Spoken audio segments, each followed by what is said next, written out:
Welcome to the Great Birth Rebellion podcast. I'm your host, Dr. Melanie Jackson. I'm a clinical and research midwife with my PhD, and each episode I cast a critical eye over current maternity care practice by grappling with research and historical knowledge to help you get the best out of your pregnancy, birth, and postpartum journey. Hello and welcome to today's episode of the Great Birth Rebellion podcast. I'm your host, Dr. Melanie Jackson, and I've been a midwife for 18 years. So I've seen all kinds of births, including the fast ones, and that's what we're talking about today. The really fast labour and births. The clinical or medical name for that is precipitous labour and birth. And believe it or not, this is one of the most requested topics that I've received of late. I didn't really understand why until I started doing a deep dive into what the internet is saying about fast labours. Now I can understand why you are all concerned about maybe it happening to you or maybe it happening again, because the internet is full of outdated and old information about the consequences of a fast or precipitous labour and birth. So I'm here to set the record straight and share with you some new and hopefully some more helpful research, including strategies to help you if you're preparing for another quick labour and birth, for those of you who've had one before.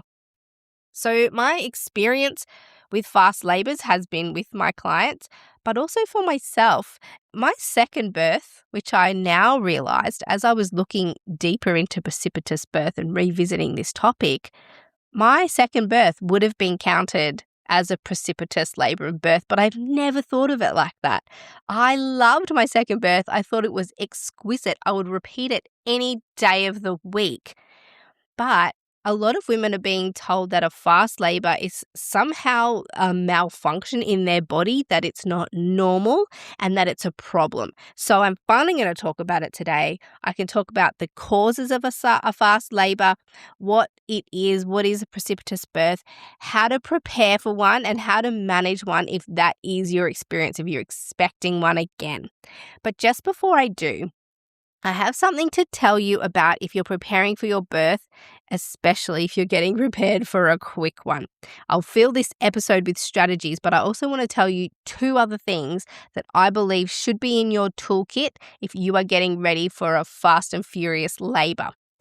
Most women will experience their labour and birth as painful, and the pain of labour is different to the pain of illness or injury, but when you go into your birth, a lot of your care providers and the place where you go to birth, they may be pressuring you to receive pain medication in order to reduce or remove the pain.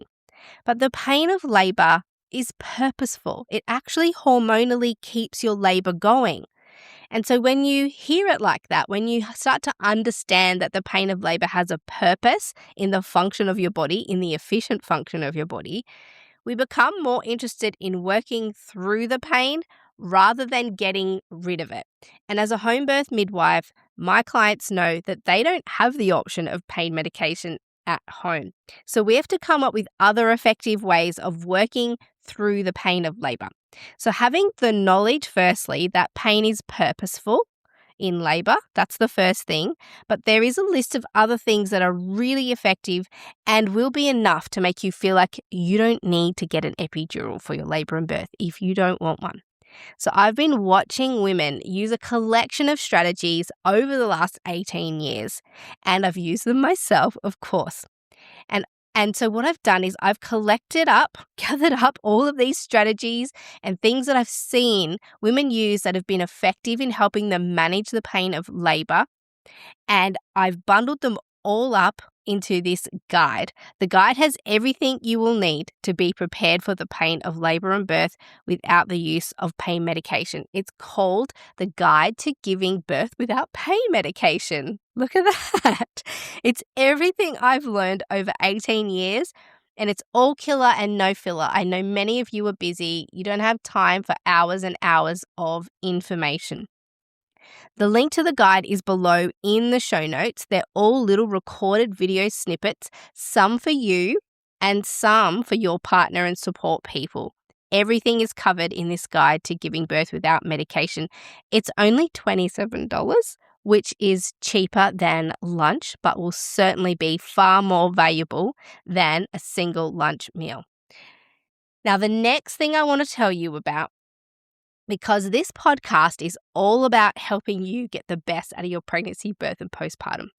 And something that I love for helping women prepare for their birth is hypnobirthing. And hypnobirthing is on point with what I'm going to talk to you about today. Fast labors can feel overwhelming and it feels like you can't catch your breath. Sometimes it feels like the contractions are one on top of the other on top of the other without that gap in between. But if you're prepared with some of the pain management tools in my guide to giving birth without pain medication and some hypnobirthing techniques, you will be so well prepared for what might come. These strategies are actually great for any labor, but even more important for fast labors. And the hypnobirth course that I recommend is the Birth Box by Poppy Child, which also contains Poppy's signature hypnobirthing tracks in the oxytocin bubble. And I really wanted to mention this specifically today because the Birth Box has become a staple birth tool for thousands of women. But what's more is Poppy has just added a new track into the Birth Box and into the oxytocin bubble, which is all bundled together for you. If you've already got the Birth Box, it's in there for you. If you're new to the Birth Box, it's also there. The track is called the Anchor. And it's designed specifically for fast and intense labor, which is exactly what I'm talking about today. The Anchor is a powerful guided meditation. And I always say that your ability to work through labor is more about mental preparedness than physical preparation. And the Birth Box and this new track, the Anchor that's in the Birth Box, is exactly what you need to get through an intense labor experience. And if you've been following me for a while, you know that I will only endorse things that I wholeheartedly believe in. But don't just take my word for it. The Birth Box has been given 5 stars across the board from women who have already used it to prepare for their births. And Poppy is giving Great Birth Rebellion listeners 25% off the Birth Box when you type the code word Melanie in at the checkout. The link to get the Birth Box and the code word, so you don't forget it, is in the show notes. It's super easy to get just by scrolling down and clicking the link. You'll be glad you did. In fact, you can pause this podcast now, click the links below for the guide to giving birth without medication and the Birth Box, knowing that you will be fully prepared for whatever comes. All right, let's get into today's episode, which is all about fast and precipitous labor.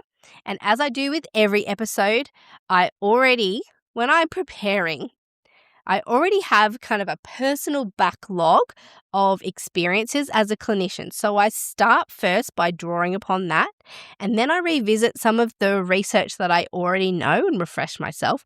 Then I go and explore the internet to discover what other people would discover if they search the internet for this topic, this birth-related information. I'm just always keen to see what is being said in the outside world about each individual topic. I know what things look like when I'm face-to-face and with women in birth. I learned from that. I learned from research. But what's the messaging being told to women through the internet if they were to do a search? So I did the same for precipitous labor, and I was shocked. Page after page after page just talked about the risks and the negative consequences of a quick labor. And if I was a woman reading it, it would make me terrified. But also, I did not recognize the risks that they were supposing. I thought that has never been my experience of women having fast labors. That the list of risks did not seem accurate to me based on my experience, what I've seen, what I've learned. So I was really surprised to see that, and I wondered where it came from. So a lot of the pages, they started off fairly innocently with just a definition of precipitous labor and birth, and the definition was something to the effect of a very fast or rapid labor and birth, and labor is considered precipitous. It's considered abnormally fast when it lasts less than 3 hours from the onset of regular contractions to the birth of the baby. And this was the point that I realized that my incredible ecstatic birth experience with my second baby would have been labeled as precipitous and then possibly as a pathological event. For my second birth, I had texted my sister at 8 p.m. to say I think I might be in labor because I was getting some contractions. I didn't know if they were going to continue on to actually to birth or into real proper labor. But I texted my sister at 8 and I said, I think I might be in labor. By 10:30 p.m., 2.5 hours later, I was holding my newborn and I loved that birth. And actually only now that I have dived into this research am I even identifying it as a precipitous labor, because I hadn't labeled it. I just gave birth really efficiently like a queen. But my experience was very positive, and I never described it in medical terms. So I was shocked to see that my birth would have been described as a medicalized, in a pathological way. But I do acknowledge that a lot of women who have fast labors don't have that same blissful experience. I wonder if because I was planning the baby at home, and I did have the baby at home, that there was no anxiety mixed up with, oh my gosh, am I actually going to be able to get to the hospital? Will I be doing this on my own? And we'll talk about that too. I'm going to give you a stack of tips about what to do if your baby comes before you get the help that you want. So I want to challenge the dialogue about a woman's body being somehow faulty if you labored quickly. And a lot of the language around fast labors are about all the things that can go wrong, and it's pathologized it rather than celebrating the whole thing. Like, whoa, your body was so efficient. Some articles even described fast labor as something outside of a normal labor. I was flabbergasted. My labor was so low risk, so normal. So most of the pages that cited risks and negative consequences, though, were not internet pages that I would consider to be evidence-based, just so you know. But I am very curious to find out where they got their information. And as I looked into the research, I discovered a few things that might explain it. But thankfully, the more recent research does not paint a picture of doom and gloom for women who are having short labors. And here I will say again that some women are left feeling very shocked by their fast labors, and I don't intend to minimize that experience. I will speak about how to reduce the overwhelm for you about when labor is happening quickly. And certainly when you feel overwhelmed, there's more room for trauma and disappointment and fear inside the birth process as you reflect back. But I also do want to say straight up that if you labored really fast and your body was so efficient as to birth your baby quickly, this is not pathological. Your body didn't do anything wrong. In fact, your body is incredible and powerful and efficient and functioned perfectly and without delay. But it is true that if you're not mentally or practically prepared for a fast labor, it can feel overwhelming, and this episode will be helpful for you if that's what you're planning for another repeat fast labor. It certainly would take you by surprise, but sister, you did not fail. Your body functioned perfectly and efficiently, and you can be so proud because your body worked like 10x faster than some other bodies. So now, if you were to believe some of the internet pages, you'll be told that fast labor puts you and your baby at an increased risk of complications. But I've looked into the research on that, and I'll share the research that shows there are no worse outcomes for women or babies who experience fast labor. So I hope this episode will relieve any of those fears. But first, let's have a quick look at what might cause your labor to be very fast, so the under 3 hours. Firstly, your body is amazing and efficient at having babies, and that is the most likely reason that you'll have a fast birth. The other one is maybe this is just how it normally happens for you and your family. There is a genetic element. If fast labors run in your family, you're more likely to have one as well. The next thing, the third one, is maybe your body has recognized that there is a problem and it needs to birth your baby quickly, which is also a testament to the power of your body. It recognized something's wrong. We have to get this baby out for its own well-being, and your body worked efficiently and purposefully by having a fast labor. This can particularly happen for women who have high blood pressure or preeclampsia. It can also be substance-induced for women who are using substances during their pregnancy or on occasion as a result of placental abruption. All reasons that the baby needs to come out sooner rather than later, and your body recognizes that. The other reason for a faster labour and birth is for babies who are preterm or growth restricted. These babies seem to have more of a chance of being born quickly, and I would assume that this is partly owing to the fact that they can be born through a cervix that's less than 10 centimetres dilated. You don't have to be fully dilated to push out a smaller baby because they will fit through a less opened cervix. But there also might be underlying reasons for why they're being born early, and then your body has decided it's time for them to be born.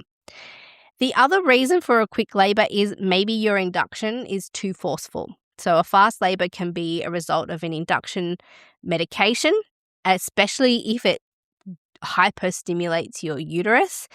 This is actually a medical complication caused by a medical procedure, and it can't be attributed to a malfunction in your body. So if someone says, wow, you had a precipitous labour and birth, somehow your body's faulty.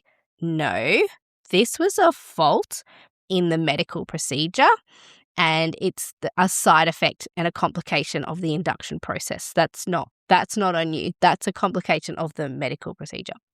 The other girls, women who are more likely to fast labours are teenagers. So actually some of the research suggested that if you're under 20, that increases the chances that you're going to have a fast labour and birth.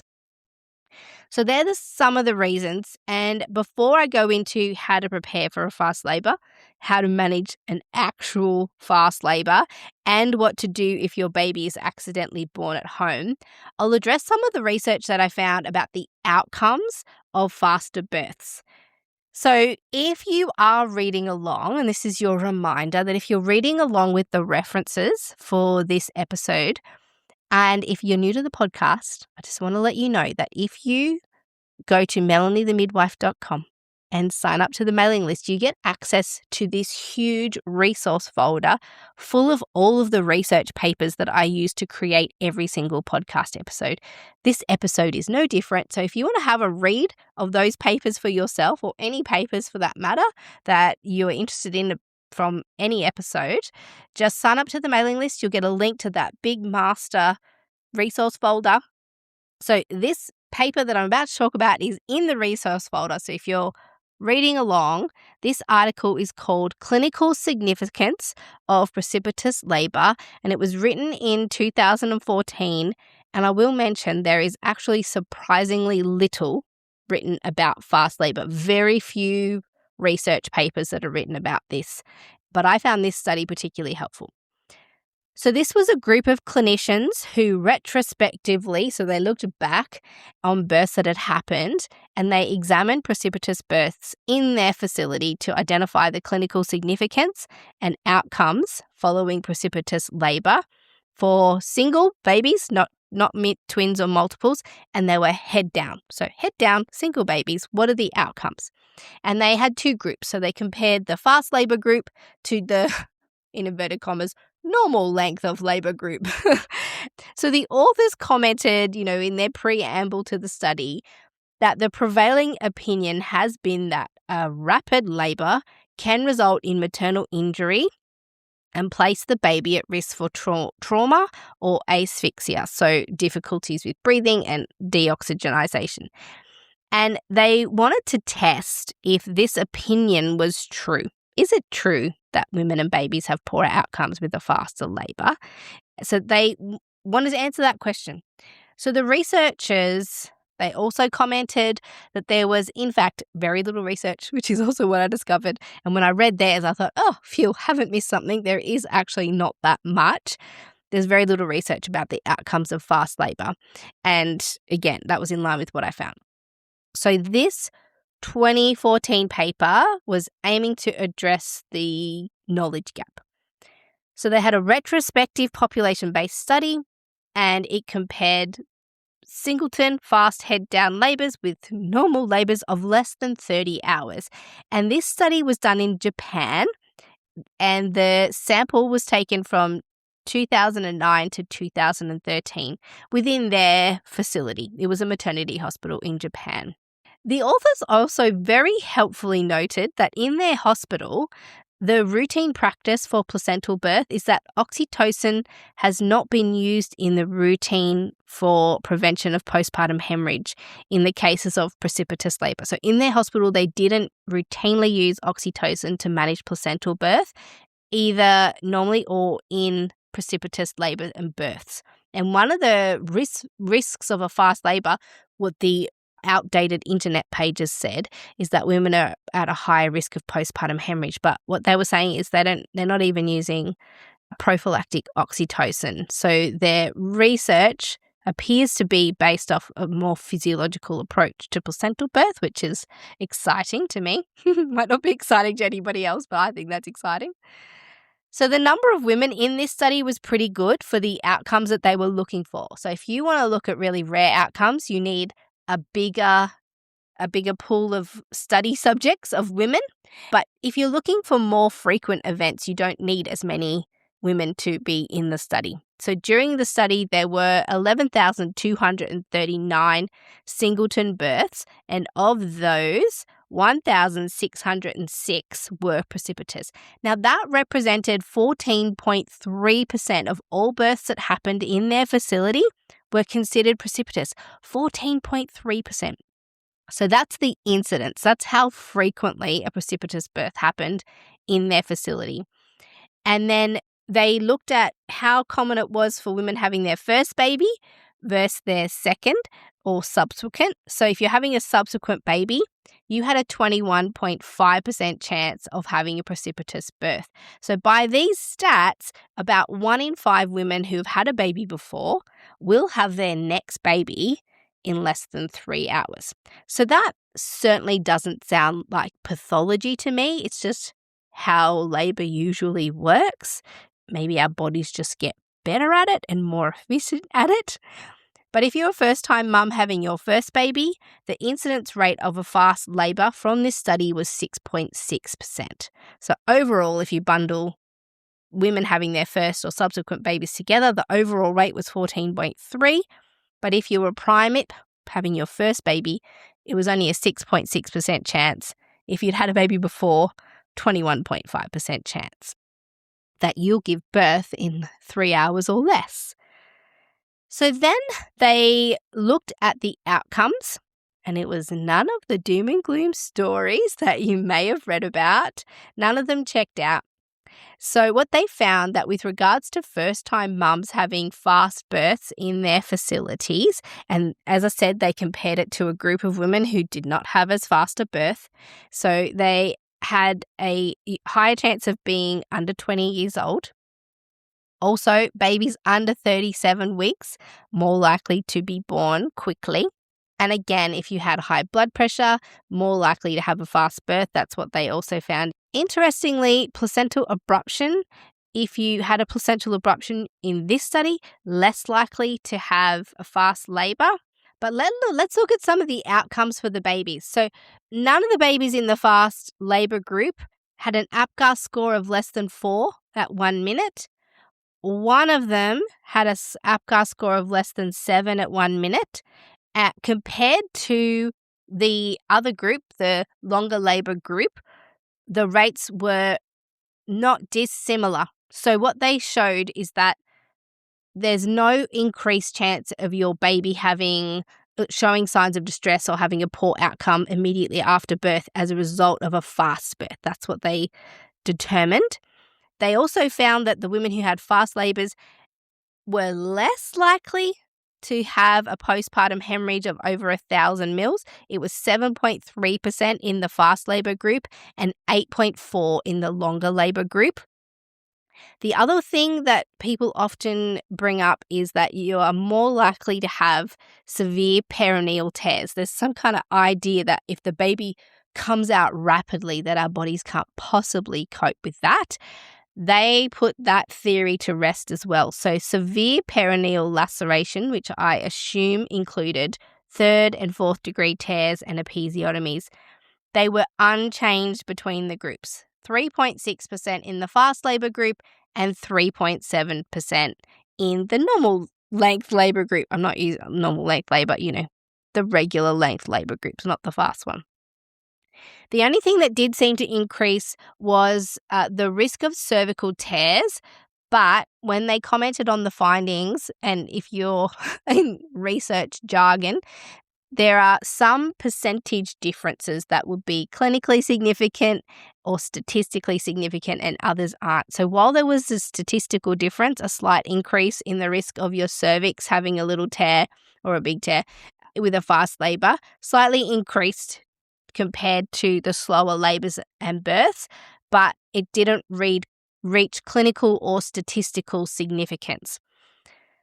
So that's what they found in this one. And if you're having your second baby, the outcomes were similar. No increased risk of a bleed, no increased risk of severe perineal lacerations. In fact, there was 0 severe perineal tears in the fast labor group if you've had a baby before. The cervical tear rates reduced significantly, and in fact, you had more risk of a cervical tear in a longer labor as a multip if you've had babies before than if you had a fast labor. And the outcomes for the babies, again, were equivalent. So that's the first study. And essentially, they didn't find any increased risk of having a fast labor and birth when they compared it to the other women. So we can put that to bed. And again, the numbers weren't too bad in terms of what they could compare for what they were looking for. And the second one, again, if you're reading along, was a study called The Impact of Precipitous Labor on the Onset of Transient Tachypnea in Vaginal Births at Term. And this was written in 2021. So transient tachypnea is where a baby is breathing rapidly after birth, and we sometimes consider this a sign of respiratory distress, that maybe the baby's struggling to get enough oxygen in, and it can just be a sign that the baby needs help. So we always act upon tachypnea. But transient tachypnea is that it's happening, maybe it stops, maybe it starts again, maybe it went for a few hours and then it stopped. So they want to find out, are babies who are born fast more at risk of transient tachypnea? Are they potentially in a little bit of respiratory distress, more so than if they were born slower? And this is one of the things that the internet pages said, is that maybe your baby might be a bit shocked after birth and maybe it won't transition as efficiently as a result of being born fast. So let's see what they found. So the last study we talked about was in Japan. This one is in France. And this cohort included women who gave birth from 2013 to 2017. Again, it was facility specific, so they gave birth in a specific French hospital. And again, the inclusion criteria was that they had to have a vaginal birth. The baby was born alive, so they only looked at the live babies, and they were head down. And they compared women who had fast labors with those who had longer labors. Now, this study was almost twice the size of the Japanese study. They compared 2,644 women who had fast labors with an equal group of women who had longer labors. And actually, what they found was that there was lower transient tachypnea rates in the babies that were born fast. 1.6% in the fast birth group and 2.7% in the longer labor group. And so what they also did is there's a whole lot of fancy things that statisticians do, and they adjust for certain risk factors to try and make the groups as equal as possible. And their comment was that the association between transient tachypnea and longer labor, now, the association was no longer significant after they adjust for risk factors. So they concluded that precipitous labor, lasting less than 3 hours, is not associated with a higher risk of transient tachypnea in full-term newborns after a vaginal birth. We can put that to rest. Your baby's not more likely to have respiratory issues if they're born fast. All right, now one more study, and this one is from Saudi Arabia, 3 different locations, very helpful, was also written in 2021, and it's called Precipitate precipitous labor frequency, risk factors, and complication in patients delivering at Suleiman Ali Habib Hospital. Sorry, I don't like the words patients or delivering, but that's the title, just so you can find it. Again, it's in the resource folder. So the aim of this study was to know the frequency of precipitous labor, so how often does it happen, the risk factors associated with it, and if it's related to complications, if it causes complications. So again, they looked back and they enrolled women who were in their facility between 2019, it was a 6-month period between 2019, May and October. So they had 1,018 women in the study, and 132 of them had a fast labor. So they calculated their frequency rate at 12.9. So you might remember I talked about the Japanese frequency rate was around 14.3% from memory. So theirs was equivalent to the Japanese study and represented that percentage of women will have a fast labor. They found again that if they had a family history of fast labors, that was a likely chance that that would happen again. And what they found, they said that postpartum hemorrhage was the most common complication observed for the women who had fast labor. However, the difference was not statistically significant. So slightly higher, but not statistically, when I assume clinically significant. So they found, as I said, the frequency was 12.9%, and know that what their conclusion was, their final conclusion, no significant complication was observed in patients, women, having precipitate labor in their study. But let's have a look. So they had Group A was the women who had fast labors, and then they had Group B, which was matched, and there was 132 women in each.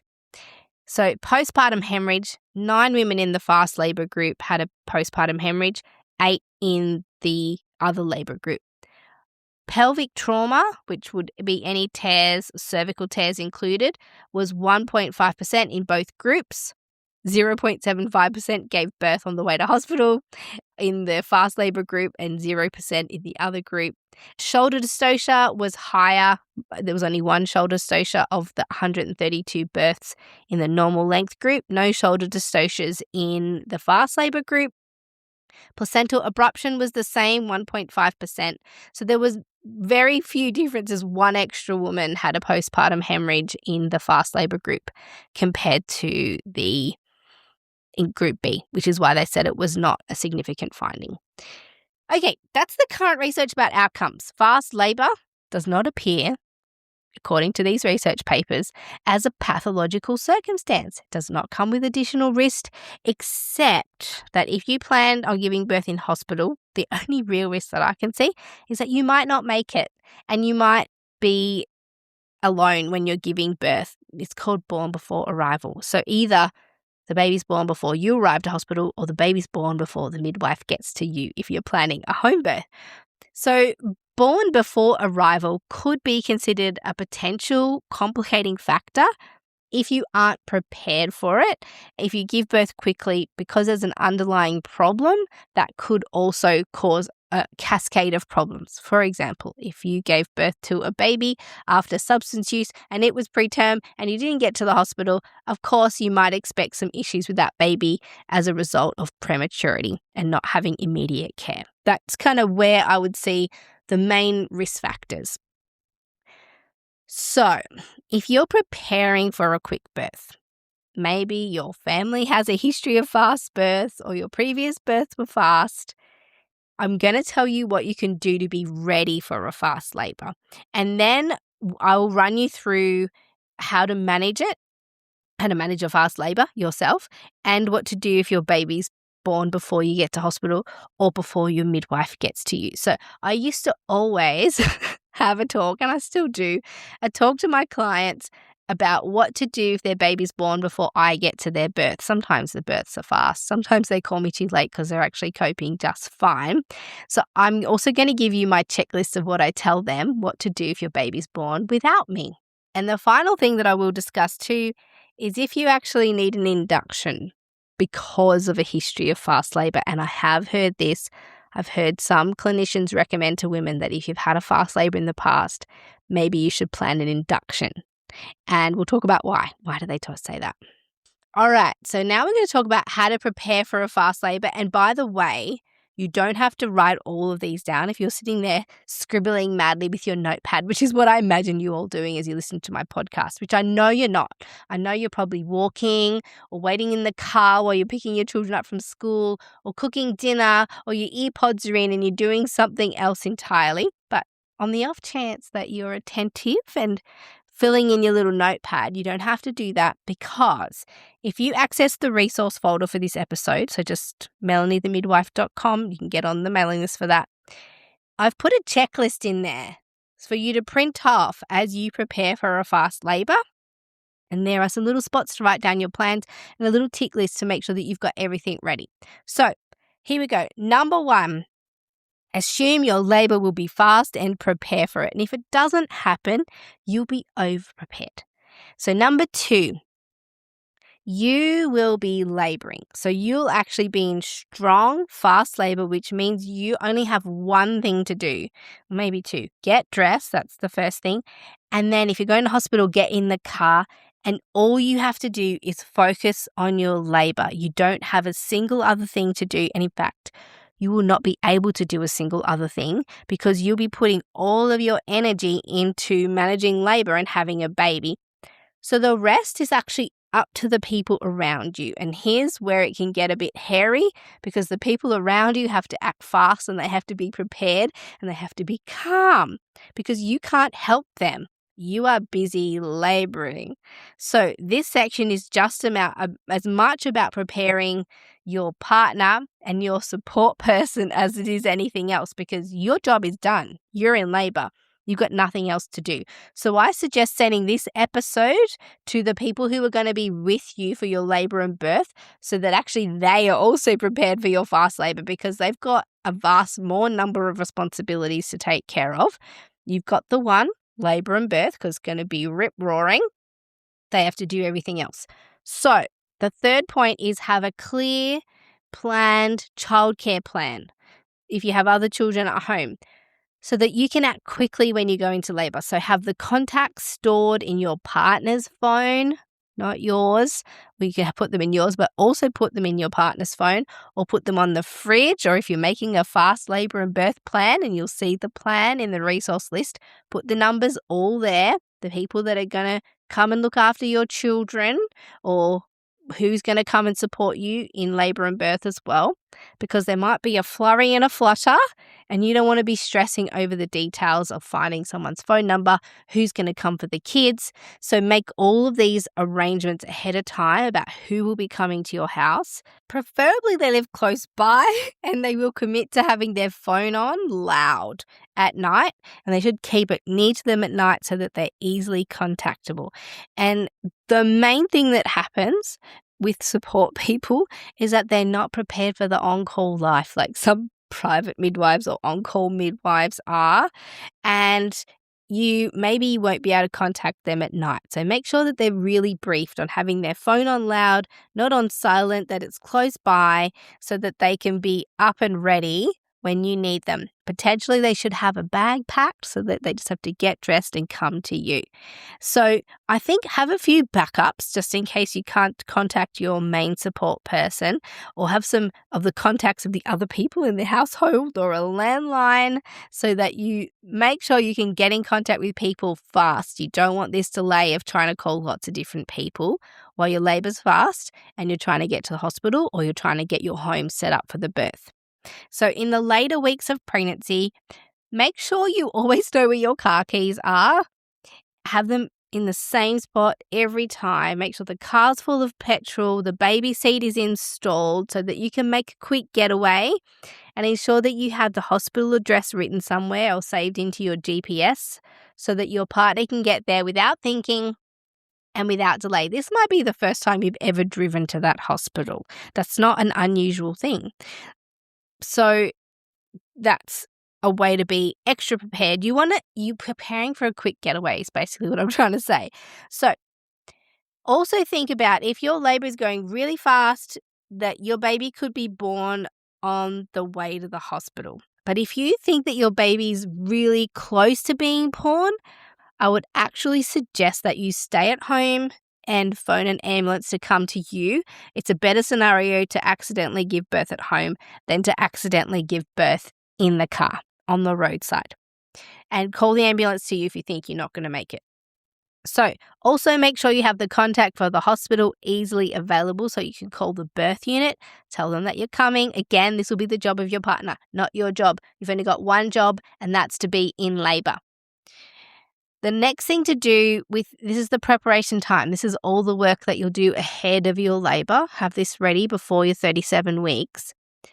Is to have some supplies in the car in case the baby is born. So you can put some puppy pads to protect your seats if your waters break or if the baby actually is born quickly. And also 4 or so towels, a few drink bottles of water and some baby wipes for a quick clean-up for whoever catches the baby and to wipe down your car afterwards. Don't wipe the baby down with baby wipes. That's not what they're for. They're for the other people to clean up. All you'll need for the baby is a towel to keep the baby warm and also for the modesty of the mama.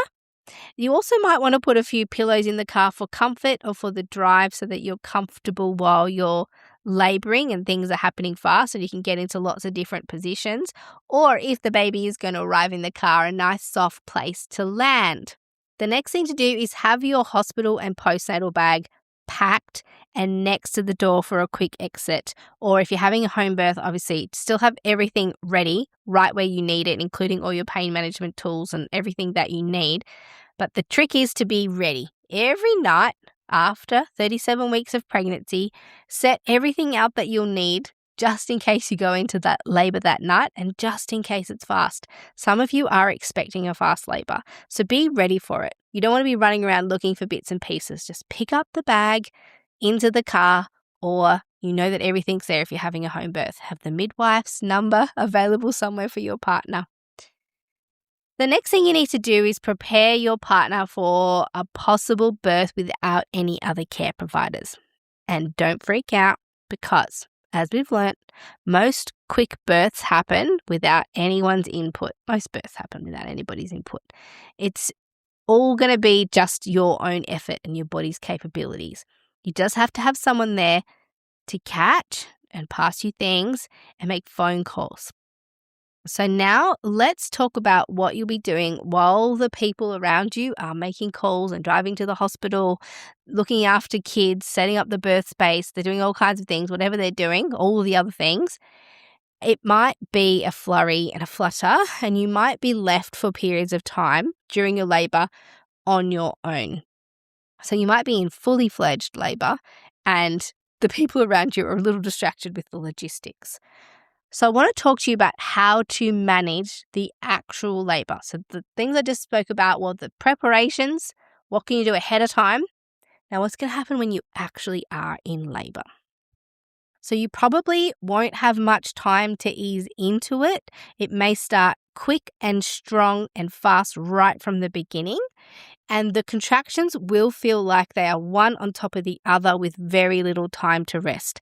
Usually you would get a gap between the contractions for a few breaths and to soften your body. But in a fast or precipitous labour, you are definitely in a sprint race that you cannot stop. So you're not pacing this out. It's not a marathon. It's a sprint. And I remember for my own labour, I would have a contraction, it would ease off, I would sit back in the pool, ready for my rest, and just as my back was hitting the back of the pool, I went, oh, here we go, here's another one. They just one after the other with very little rest. It's physically intense, but more so, physically you can do it, you're very capable, but it can actually feel emotionally overwhelming when you realise, I don't think I'm going to get a break. So the preparation that you're going to do ahead of time is around how to manage the pain and how to keep yourself from feeling overwhelmed. And so it's this overwhelmed feeling that sometimes sticks in women's minds when they have fast labours, and it can last and they can hold on to it. So personally, although mine was intense, it was not overwhelming because firstly I was planning a home birth, so I knew that I didn't have to go anywhere. Everything was ready and my husband knew what to do. So everything was set up. I had my mum there to care for my other child. I knew my midwives were on the way, and all I had to do was labour. And I knew everything else was organized and everybody around me was capable. So it wasn't overwhelming for me, but I understand that it can be for some women, especially if everyone around them is freaking out. So we can't do much to change the physicality of it. You can apply some of the pain management tools that are in the Guide to Giving Birth Without Pain Management, the strategies that are in there. But things like heat packs and TENS machines, with these fast labours, they just are not quite enough. So the winning strategies that I think you will need for a fast labour, and here's what I'm going to share with you now, full list, is that make sure you've prepared everyone around you to know that you'll be completely occupied. You can't help them with a single other thing. They just need to know that they're going to be responsible. So your job is to labour and focus on that only. And the winning strategies here for managing the overwhelm are positive self-talk, your breath, and your ability to use those two things to manage the overwhelm.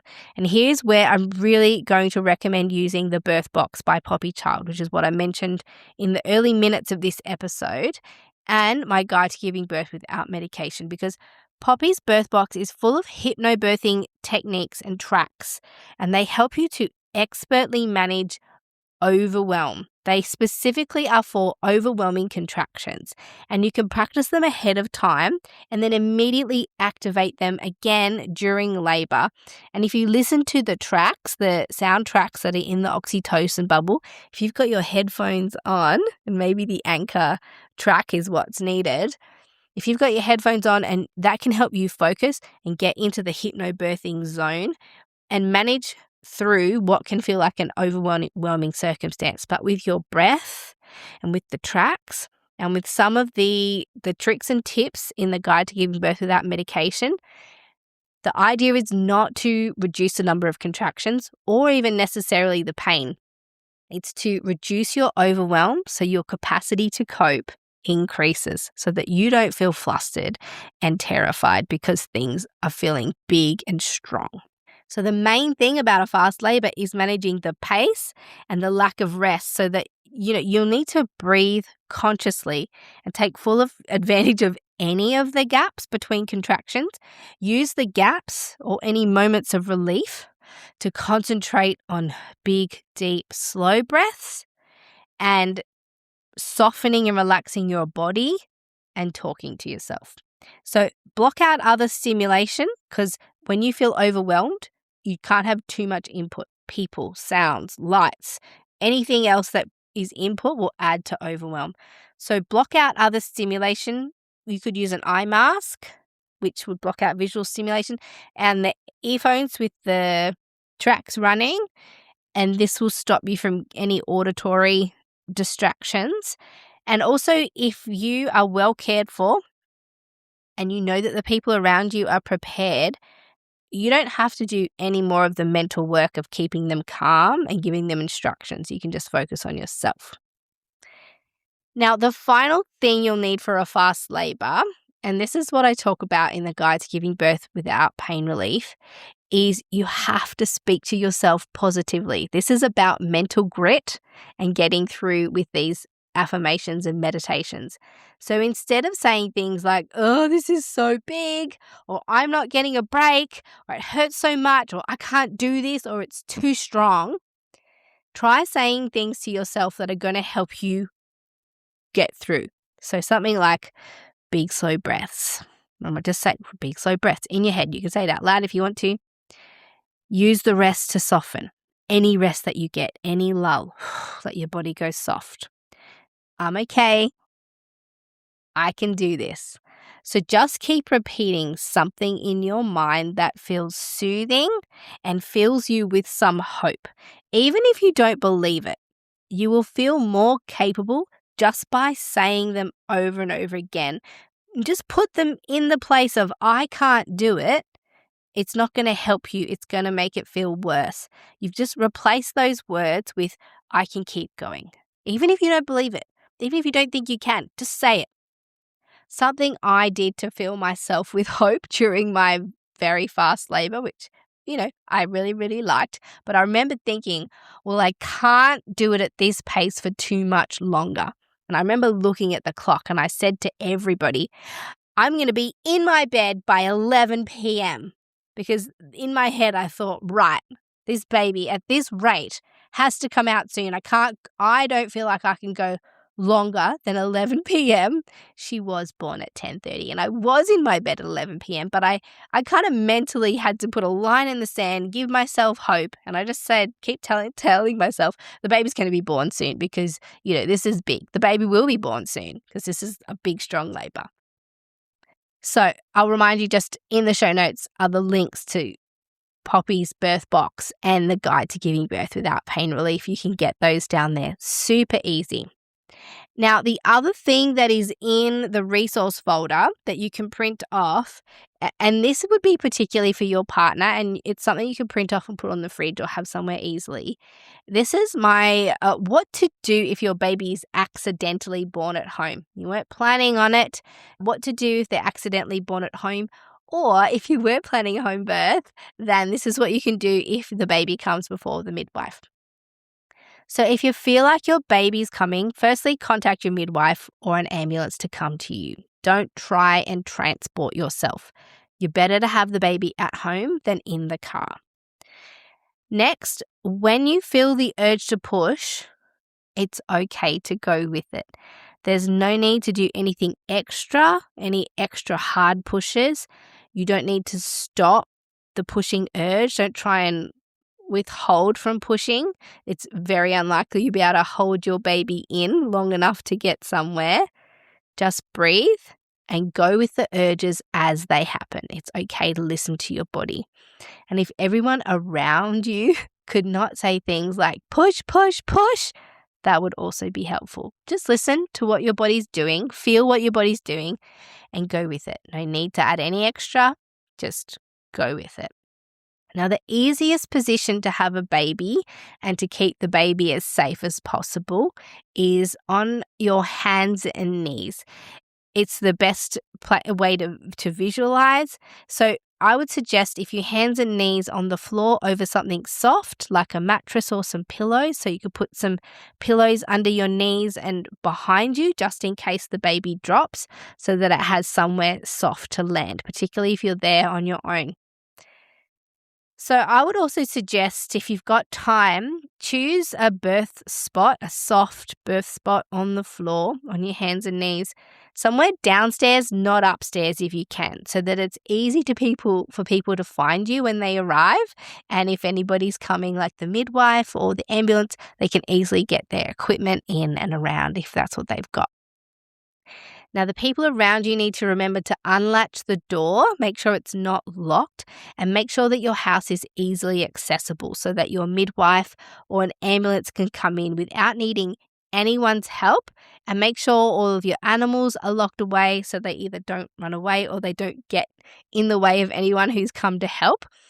I will never forget standing outside of this unit, this big block of units, and my clients were inside and the baby was coming out. They could see the head, but the number of doors required to get into the facility, even to get close to the building, there was all these intercoms and buzzers that needed to be pushed so they could unlock the door. And I was stuck out there with my birth gear and I was calling them, and the partner just couldn't get away to let me in. So he had to leave his wife to let me in with all the little buttons and codes. Anyway, if you can make it as easy as possible for somebody to get in without needing your help, that would be helpful. Now, the people around you and with you don't have to do anything specific after making the phone calls and unlatching the door and making sure the animals are away and the children are okay that are in your home. They don't have to do anything to help the baby come out. So yes, a safe place for the baby to land, grab some towels and some pillows, but they can keep their hands off the baby. They don't need to yell for you to push, don't need to touch the baby as it's coming out. They just need to keep you calm, tell you to breathe, Maybe they can give you some feedback about what they can see. If you think, oh my gosh, what's happening? And they say, well, I can see the head. Another thing for them to do is turn off all the fans and air conditioning. You want the baby to be warm without air blowing on them when they're born. Have a pile of towels ready. And the way that birth usually works is that either you'll push the baby's head out and then the rest of the baby will also come in that one contraction, or, and this is completely normal as well, the head will be born, then there'll be the usual gap between contractions. It could be 2 or 3 minutes where the head is out but the body is still in. This is normal. It's important that once the head's born, the rest of the baby should be born in the next contraction if it wasn't born in that contraction. And so that's what you should try to do. If the baby's head's out, there's been a break in your next contraction, that's the time to push the rest of your baby out if your baby hasn't already come out in one go. And the people around you don't have to put their hands on the baby during the birth. They should not try and pull the baby out. By any means, don't put your hands on the baby. Let the baby come out. All they need to do is catch so the baby doesn't land heavy on something. And whoever catches, if it's you or your partner, don't move the baby far from you. The cord is still attached, so it's important that that stays intact and doesn't accidentally snap. So keep the baby close to your body, or if you're catching, close to the woman's body. If perchance you did get super excited and you kind of caught the baby and then brought it close to you or too far away from the mother, and it does snap, you've got to hold on to the baby's end and tie it off with a piece of string or something, cotton, wool, whatever you can find that is vaguely clean. And so if you're on your hands and knees, whoever is catching, or if you can catch the baby yourself, you should just pass the baby through the woman's legs. So when the baby's born, don't bring the baby upward towards the mother's back or even around her leg. Just baby out and in between the woman's legs immediately, because you don't want to get her tangled up in the cord. So the baby's going hands and knees, down and under towards the woman's belly, and immediately place the baby skin to skin, paying attention not to put too much tension on the cord and leave the cord attached. The safest place for a baby is skin to skin with its mother with the cord attached and a nice warm towel over the baby to keep it from getting cold. Then you want to get the mum comfortable with pillows, keep the baby skin to skin, make sure they're both comfortable and warm. The next thing is don't pull the cord for the placenta. It may come away on its own, and if you're getting contractions still after your baby is born, that means your body is trying to give birth to your placenta.